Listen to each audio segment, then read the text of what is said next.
Marcos capítulo 10, eu quero nessa manhã, por alguns momentos, falar com você sobre o tema que eu já compartilhei nos grupos, já compartilhei nas redes sociais. Eu quero falar sobre um homem que perdeu tudo e quando ele perdeu tudo, ele descobriu que ele não tinha nada. Ele perdeu aquilo que ele achava que tinha, mas não tinha nada. Marcos 10, versículo 17 em diante, eu vou ler aqui, você acompanha aí na sua Bíblia. Quando Jesus ia saindo, um homem correu em sua direção e se pôs de joelhos diante dele e lhe perguntou: Bom mestre, que farei para herdar a vida eterna? E Jesus respondeu: Por que você me chama de bom? Ninguém é bom, a não ser um que é Deus. Você conhece os mandamentos? Não matarás, não adulterarás, não furtarás, não darás falso testemunho, não enganarás ninguém, honra teu pai e tua mãe. E ele declarou: Mestre, e a tudo isso eu tenho obedecido desde a adolescência. E Jesus olhou para aquele homem e o amou. E disse: falta-lhe uma coisa. Vá, venda tudo o que você possui e dê o dinheiro aos pobres. E você verá, e você terá um tesouro no céu. Depois vem e segue. Diante disso, ele ficou abatido, afastou-se, triste, porque não tinha muitas riquezas. Quero falar a você de um jeito um pouco diferente hoje, porque este é um tema que tem me feito refletir muito ultimamente. Eu li uma reportagem há uns anos atrás, uma revista, ela publicou uma entrevista.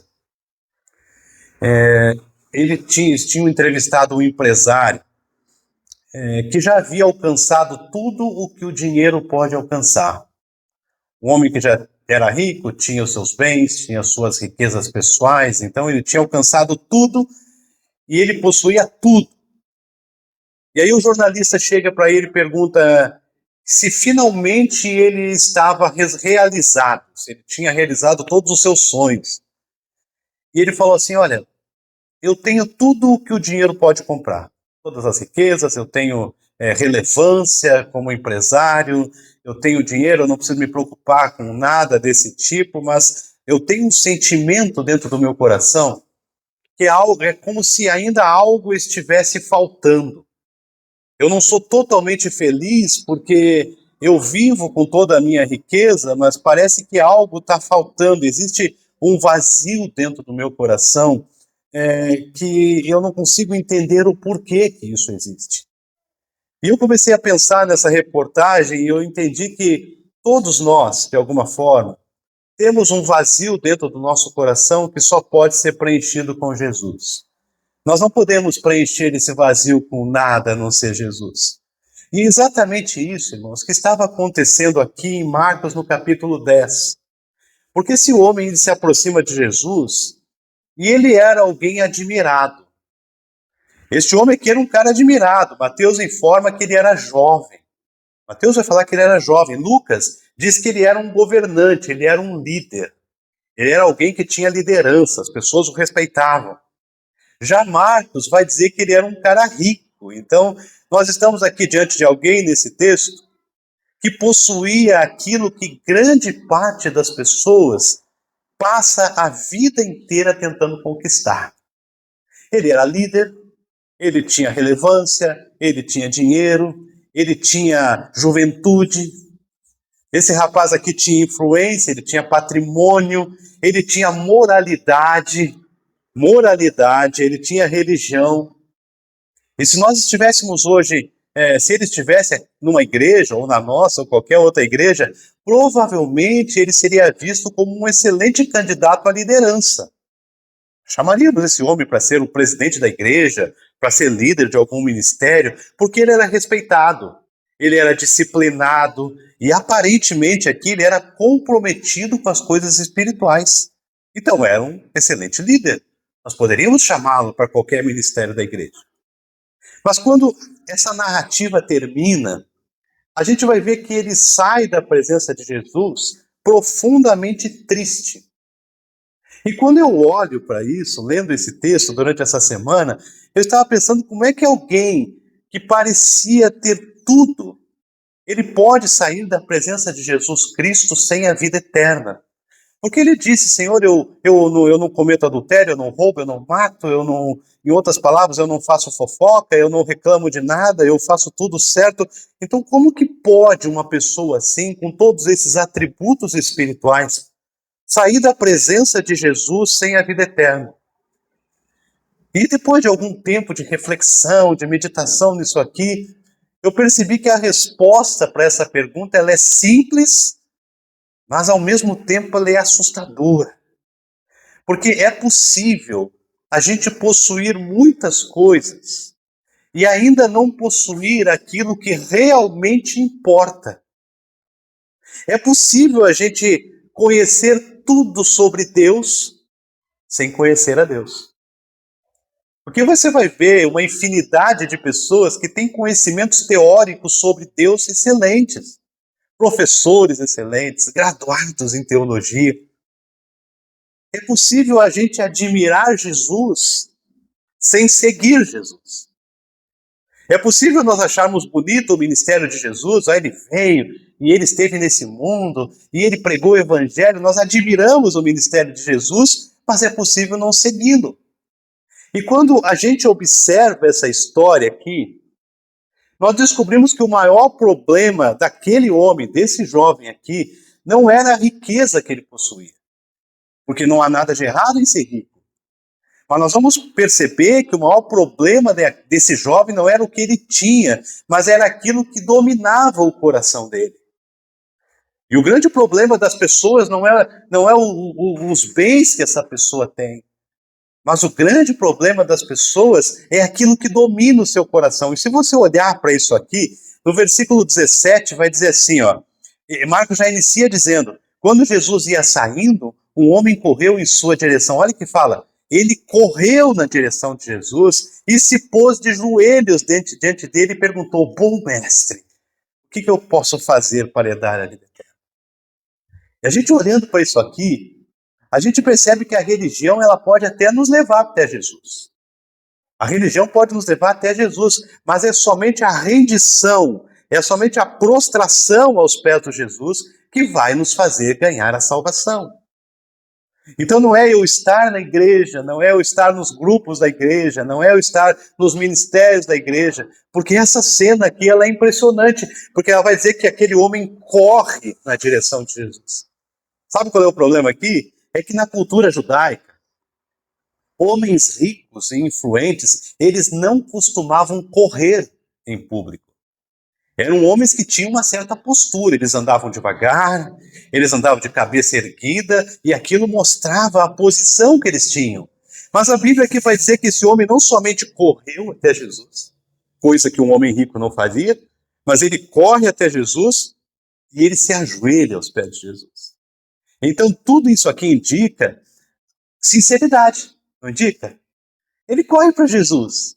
Ele sabia quem era Jesus, ele precisava de Jesus, ele sabia disso. Então ele corre e com sinceridade, ele não dá bola para as coisas, para as pessoas que vão olhar. Olha lá, o rico lá está correndo, que coisa feia. Não, ele não dá bola para isso. Ele sabia que ele precisava de Jesus, ele se prostra aos pés de Jesus, ele tinha sinceridade, ele tinha interesse espiritual. Tudo indica que nós estamos aqui diante de alguém que realmente desejava encontrar respostas. Porque se ele não desejasse encontrar respostas, ele não estava correndo esses riscos de passar vergonha na sociedade. Mas Jesus, quando ele vê esse homem, ele percebe algo que ninguém aqui está vendo.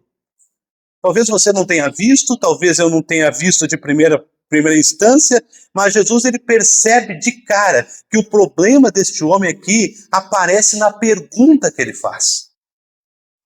E talvez seja a pergunta que você faça, que eu faça também. Ele não pergunta como receber a vida eterna. Ele não pergunta isso. A primeira pergunta que ele faz é o que ele podia fazer para herdar a vida eterna. Percebe isso? A mentalidade desse rapaz estava baseada no mérito. Ele acredita que a salvação ela pode ser conquistada. Quantas pessoas hoje acham que a salvação ela pode ser conquistada por aquilo que a gente faz? pela quantidade de folhetos que nós distribuímos na rua, pela quantidade de cestas básicas que a gente distribui. E ele aqui imagina que falta apenas mais uma obra. Ele chega para Jesus, e eu imagino que é na cabeça daquele rapaz, ele chega para Jesus e ele está dizendo assim: Senhor, será que falta alguma coisa? Porque eu já faço tanto, eu só vim aqui para confirmar com o Senhor se falta mais alguma coisa, tá? Então você percebe que ele não está procurando um salvador, ele está procurando aqui uma tarefa. O jovem rico, ele não está atrás de um salvador que possa salvá-lo, mas algo que ele ainda talvez não tenha feito, e essa talvez continua sendo uma das grandes armadilhas da religiosidade. Porque muitas pessoas passam a vida tentando impressionar Deus. Frequentam cultos, participam dos ministérios, fazem boas obras, procuram construir uma reputação espiritual. Essa última aqui é a mais grave, né? Procuram construir uma reputação espiritual, mas no fundo do coração continuam confiando nos seus méritos, naquilo que elas podem fazer. É isso que ele chega aqui dizendo para Jesus. E o Evangelho nos ensina, meus irmãos, exatamente o contrário. Exatamente. Nós não somos salvos por aquilo que nós fazemos para Deus. Não. Nós somos salvos por aquilo que Cristo fez por nós na cruz. Não são os meus méritos, não é a minha capacidade. Eu sou um homem muito moral, eu nunca menti, eu nunca roubei, eu nunca fiz nada de errado, então eu mereço a vida eterna. E Jesus vai desmontar a vida desse homem aqui. Porque não somos nós que fazemos. A religião, ela vai sempre nos perguntar o que nós podemos fazer. Essa é a religião. Mas Jesus, ele vai nos ensinar que o que tinha que ser feito para a nossa salvação, ele já fez na cruz. A salvação é gratuita para nós, sim, mas não foi gratuita para Jesus. Irmãos, esse jovem aqui estava mais próximo da religião do que da graça. O que é religião? Eu vou no culto. Eu leio a minha Bíblia em casa de vez em quando, eu tenho lá minha Bíblia aberta na sala, no Salmo 91, está lá aberta. Então essa continua sendo aqui uma realidade de muitas pessoas, uma realidade de muitas igrejas. Há pessoas que conhecem os cânticos, há pessoas que conhecem os versículos. Eu lembro que no passado, quando estávamos no Rio Grande do Sul, nós tínhamos um projeto que nós entregávamos marmita, de comida para as pessoas em situação de rua. A gente entregava lá mais de 200 marmitas para aquelas pessoas, e seguidamente vinham alguns que pegavam as marmitas e chegavam para nós assim: eu já fui crente, eu só conhece o Salmo tal, porque eu sei o Salmo tal, o que você me diz do texto bíblico tal? Conheciam a Bíblia. Só que a religião, ela vai expressar por aí o tanto que a gente conhece. Pessoas que conhecem tudo, mas nunca se renderam verdadeiramente ao senhorio de Jesus. Pessoas que se batizaram, pessoas que vêm para a igreja, supostamente se converteram, mas que nunca se submeteram ao senhorio de Jesus, ainda acham que conseguem fazer alguma coisa para serem salvos. Então existe uma enorme diferença entre admirar Jesus e seguir Jesus. E é interessante porque a moralidade, só a moralidade em si, ela é importante, é óbvio que é, mas a moralidade não é capaz de produzir salvação. Não é. Olha o que diz aqui no versículo 18. Porque você me chama bom? Ninguém é bom a não ser um, que é Deus. Você conhece os mandamentos: não matarás, não adulterarás, não furtarás, não darás falso testemunho, não enganarás ninguém, honra teu pai e tua mãe. Então o jovem responde: mestre, tudo isso eu faço. Olha que coisa interessante. Ele acha que tudo ele faz. Então, à primeira vista aqui, essa resposta impressiona. Porque se você conversa com uma pessoa e ela começa a dizer para você que ela segue todos os mandamentos, esse rapaz não era um criminoso, ele não era um homem escandaloso, ele não era adúltero, ele não era ladrão, ele era um homem moralmente correto, e tudo indica que ele realmente estava sendo sincero. Não estamos partindo do pressuposto que ele estava mentindo, ou que ele estava sendo prepotente, que ele estava querendo se exibir. Não, ele realmente estava sendo sincero. Ele não fazia essas coisas mesmo. Moralmente correto, Todo mundo respeitava, era um líder, tudo isso ele tinha. Mas o problema é que a moralidade, ela não pode produzir uma ilusão espiritual na gente. Porque quando ela produz uma ilusão espiritual, isso se torna perigoso. Porque Jesus aqui, ele cita mandamentos relacionados ao relacionamento com o próximo. E o jovem aqui, imediatamente ele se vê aprovado. Porque Jesus está dizendo, você não pode fazer isso. Ah, não, então tá legal. Então eu estou bem. Então tá, como é que é a chave? Com quem que eu pego a chave do céu? Qual que vai ser meu quarto lá? Porque na verdade, tudo isso aqui que o Senhor está dizendo, isso aqui tudo eu faço. Eu vou na igreja, eu canto, eu leio, oro a Bíblia, eu entrego meu dízimo, eu dou minhas ofertas, eu faço tudo isso, então tá bem, eu sou salvo. E Jesus vai mostrar que não. Porque a lei, ela nunca teve a função de provar a nossa bondade. A função da lei é revelar a nossa necessidade da graça. É isso, para isso que existe lei. Porque ela funciona como um espelho. E um espelho, ele não limpa ninguém. O espelho só mostra a sujeira. Então, quando Jesus chega e pergunta para ele essas coisas, ele fala tudo isso, o que a graça poderia prover aqui? É que ele dizer, olha, Senhor, eu não faço nada dessas coisas, mas eu preciso do Senhor para que eu continue não fazendo. Senhor, eu não roubo, eu não mato, eu não minto, eu não faço fofoca, mas eu preciso do Senhor na minha vida para que eu continue sem fazer. E na cabeça desse jovem ele já fazia, então pelo fato de já fazer, ele está pronto. Quantas pessoas estão na igreja assim? Quantas pessoas estão nas igrejas assim? Achando que talvez pelas coisas que nós fazemos, nós temos a vida eterna, mas nós não temos relacionamento com Jesus. Porque Jesus, ele olha para a lei e ele enxerga a necessidade. Porque quando eu vejo na lei do Senhor que eu não posso mentir, por exemplo, sabe o que isso gera em mim? Temor. Quando eu olho para a lei do Senhor e eu vejo que na lei diz que eu não posso roubar, o que isso gera em mim? Temor.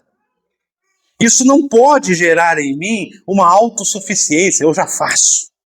Está tudo certo, eu sou um cidadão perfeito. Não. Sabe, a questão é que todos pecaram e carecem da glória de Deus. Todos nós. Um dos pecados mais difíceis de serem percebidos é a justiça própria. É quando a gente acha que está acima. É quando a gente acha que está acima dos outros. É quando na cabeça da gente eu digo, Senhor, como eu não faço todas essas coisas, tem misericórdia daquele pecador lá que fica fazendo tudo errado. Quando a gente se acha assim, acima das coisas, a gente começa a julgar os outros.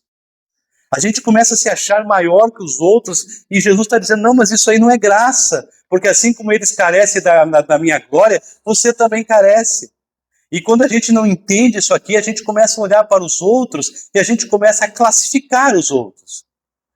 Porque as frases que a gente usa muito, né? Eu sou muito sincero. Eu sou muito honesto, quando eu não gosto, eu não gosto. Eu não gosto de hipocrisia, eu não gosto de... Gente, isso é um perigo espiritual muito grande. Porque na hora que a gente se classifica dessa forma, a gente se vê na condição de julgar os outros. Então eu olho para o meu irmão e eu acho que eu estou acima dele, porque eu não roubo, eu não mato, eu não peco, eu não faço nada, então eu estou numa classificação espiritual melhor. E por estar numa classificação espiritual melhor, eu tenho que cuidar dessa pessoa, porque ele é um coitadinho que vai para o inferno. Muitos anos atrás, eu era solteiro ainda, e estava numa igreja que alguns irmãos estavam trabalhando muito com a área de batalha espiritual. E existia um grupo de pessoas que basicamente se dedicavam muito a isso, mas era um grupo de amigos. E acabei entrando nesse grupo e a gente saía do culto e a gente ia tomar café na casa de alguém, e nesse tomar café na casa de alguém, a gente falava das proezas espirituais. Jesus tem misericórdia. A gente falava das proezas espirituais. Daquilo que nós tínhamos feito, porque de vez em quando a gente se reunia, ia na casa de alguém que supostamente pela nossa interpretação, aquela pessoa tinha demônio.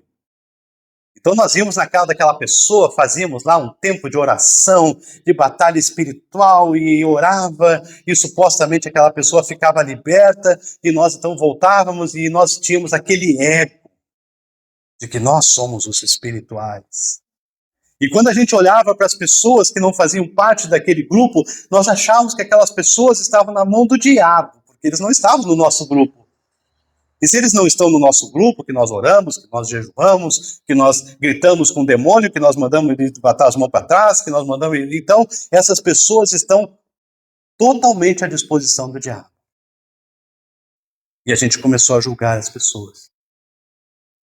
Quando eu olho para esse texto, Jesus ensina exatamente o contrário. Porque Jesus diz que se nós cumprimos as coisas, se nós seguimos os mandamentos de Jesus, se nós procuramos viver de acordo com o que Jesus quer que nós vivamos, bom que nós fazemos isso. Mas se junto com isso não vir uma submissão, uma rendição ao Senhor Jesus, isso aqui é só fachada.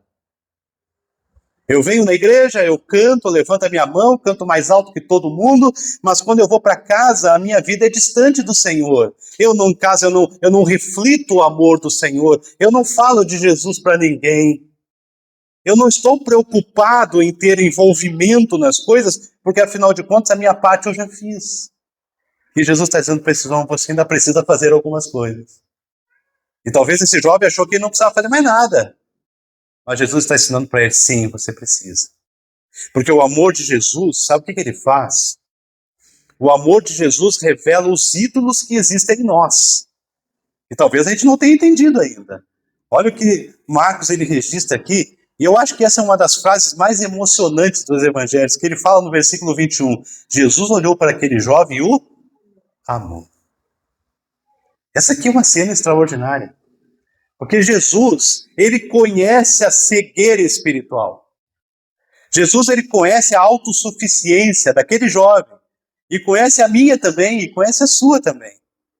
Jesus, ele conhece o nosso orgulho. Jesus, ele conhece a nossa idolatria. E mesmo assim, com todas essas congruências aqui, a Bíblia vai dizer que mesmo assim, ele nos ama. Isso aqui ensina pra gente uma coisa muito preciosa, que o verdadeiro amor, olha bem para essa frase, o verdadeiro amor, ele não evita o confronto, porque ama. E Jesus, ele toca aqui, porque ele ama esse jovem, ele toca exatamente no ponto mais sensível desse homem. Porque esse homem tinha tudo, ele era moral, ele era um excelente líder, uma pessoa respeitada, todo mundo respeitava, ele tinha dinheiro, e Jesus conhece o ídolo, porque Jesus fala assim para ele, vá, venda tudo que você possui e dê dinheiro aos pobres, e você terá um tesouro no céu. Depois vem e segue. Olha o ídolo aqui. Jesus não está condenando a riqueza em si, porque a Bíblia apresenta homens que serviram ao Senhor com fidelidade, eram ricos. Abraão era rico, Jó era rico, José de Arimateia era rico. Não é um problema a riqueza. O problema não é possuir as coisas. O problema é quando essas coisas nos possuem. Porque a expressão aqui, falta-lhe uma coisa, ela é surpreendente aqui, porque ela não significa que faltava apenas um pequeno detalhe. Ela vai dar a ideia de que existia um Senhor que estava ocupando o trono do coração daquele homem que deveria ser do Senhor Jesus. Então, mesmo sendo um homem religioso, um homem que procurava ser correto, ser envolvente nas coisas, era um homem que tinha no seu coração um trono que não era do Senhor Jesus. E quando existem outros tronos na nossa vida, nós nos sentimos melhores. Nós nos sentimos melhores. Porque externamente ele guardava os mandamentos. Mas internamente ele quebrava o maior de todos. Amarás o Senhor teu Deus acima de todas as coisas. Percebe? Percebe que a nossa vida espiritual com Deus não é só vir na igreja? Você percebe isso? Percebe que a nossa vida com Deus não é só ler a Bíblia? Não é só eu ser moral. Não é só eu ser uma pessoa confiável. Não é só eu não fazer nada de humanamente errado. Não. Vir na igreja é mais com isso. Porque esse homem aqui, o dinheiro dele tinha se tornado um Deus. O patrimônio dele tinha se tornado a segurança dele. A sua riqueza tinha se tornado a sua identidade. O tesouro desse homem aqui havia ocupado o lugar que deveria pertencer ao Senhor. Então ele estava totalmente preso a uma coisa só que para ele não existia. Ah, não, mas por quê? Como assim, Senhor? Eu faço tudo certo. E Jesus olha para ele assim, tudo certo. Você só não me serve. Você só não me ama. E aqui que o texto deixa de falar apenas sobre esse jovem, e aqui que o texto agora começa a falar sobre nós. Porque todos nós temos a tendência de construir ídolos. Nós temos essa tendência. E às vezes, por conta de construir ídolos, é aquilo que eu acabei de falar, a gente se acha superior. E a gente se acha no direito de julgar o outro. Não, eu não vou cantar porque quem está cantando é a Bruna, e a Bruna é uma pecadora. E eu sou melhor do que ela, então eu não posso cantar porque ela não transmite. Percebe? A gente vai indo para esse lado demoníaco da coisa, esse lado que o diabo fica dando risada. Sabe? Ah, eu perdoo, mas eu nunca mais o nosso relacionamento vai ser o mesmo. Olha que coisa absurda. Imagina Jesus dizendo lá na cruz, olha, eu vou morrer por vocês, eu perdoo vocês, mas o nosso relacionamento nunca mais vai ser o mesmo. Já pensou se Jesus dissesse isso? E Jesus vai tocando aqui, porque cada um tem o nosso Deus. Cada um tem o seu Deus. Para alguns é o dinheiro, para outros é o status, para outros é a carreira, é a aprovação, é o relacionamento com os outros. Cada um tem o seu Deus, que se a gente não cuidar, vira dono da nossa vida. Cada um tem a tendência, o ser humano tem uma tendência de colocar no lugar de Deus coisas que o mundo oferece. Então todo ídolo, ele traz a mesma promessa. Sabe qual é a promessa? Se você me possuir, você vai ser feliz. Ah, se você me adorar, eu te darei todos os reinos da terra. Todo ídolo faz isso. Mas só Jesus pode ocupar legitimamente o nosso coração e transformar a nossa vida. Então é muito mais do que vir na igreja. É amar aquilo que Jesus ama. É viver do jeito que Jesus quer que a gente viva. Quem ama Jesus não tem no seu coração espaço para inimizade. Quem ama Jesus não tem no seu coração espaço para fofoca, para maledicência, para reclamação. Não, quem ama Jesus quer viver como ele ama. Esse jovem aqui não sabia que tinha esse ídolo. Será que nós temos alguns desses? Porque quem ama Jesus quer viver do jeito que ele vive.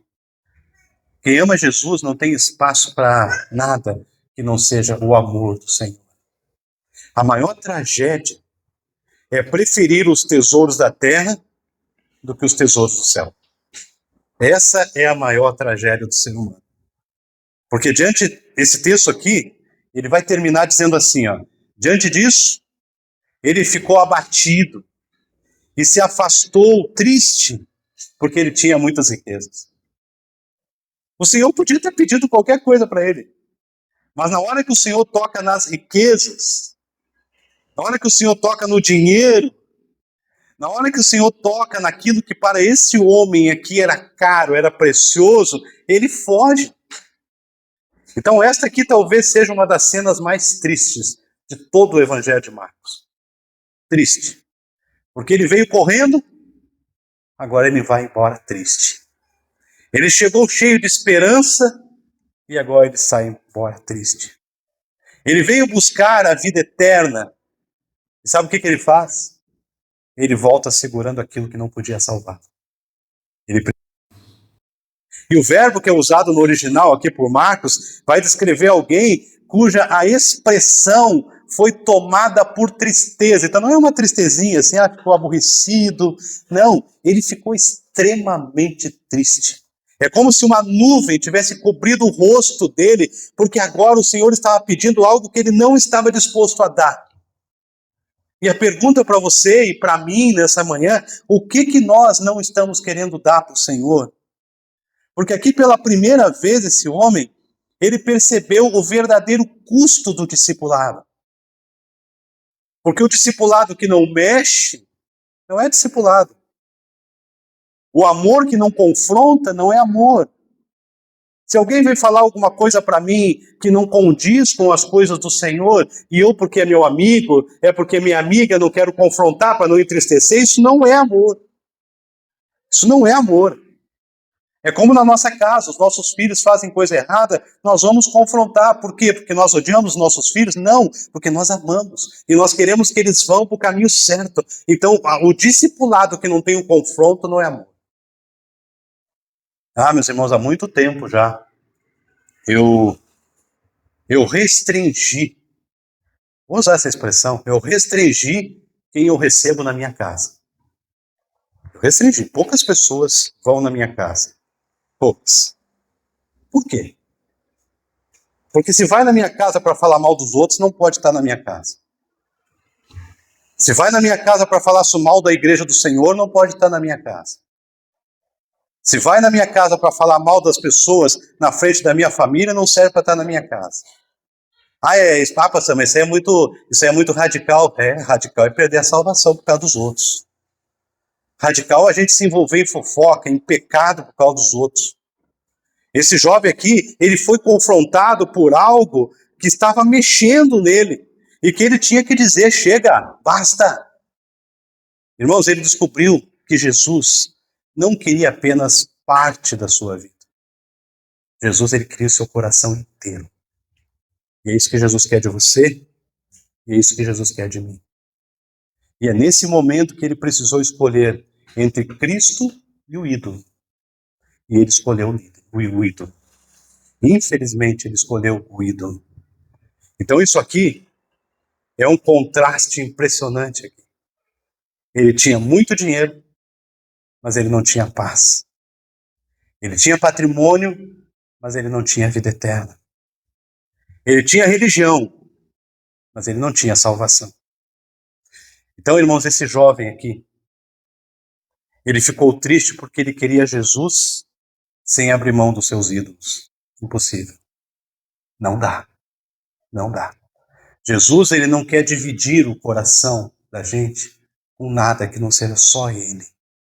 Então, se Jesus, ele quer o seu coração tem que ser dele. Tem que ser para ele. Talvez existam pessoas hoje aqui, não sei, que possam se identificar com esse jovem.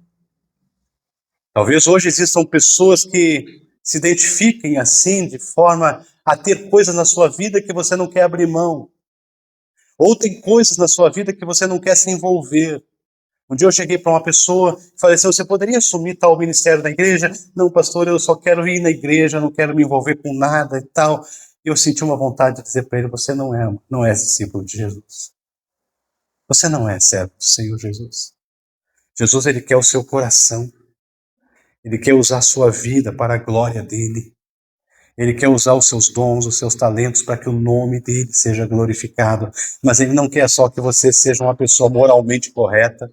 Ele não quer que você seja só uma pessoa que não faz fofoca, que não mente. Não, ele quer você como servo dele. E para isso ele quer te usar totalmente. Não é só um relacionamento dominical. Não. Ele quer que durante a semana você fale do amor dele. Você manda o WhatsApp para as pessoas falando de Jesus. Que você ligue para as pessoas, que convide para vir no culto, que você fale, que você discipule, que você tenha um pequeno grupo na tua casa, porque você precisa e eu preciso pregar o Evangelho do Senhor Jesus. Então que esse relacionamento desse jovem rico possa nos ensinar nessa manhã que relacionamento com Deus é muito mais do que vir na igreja, é muito mais do que ser, como o mundo chama, sermos crentes. E Ele nos abençoe. Amém?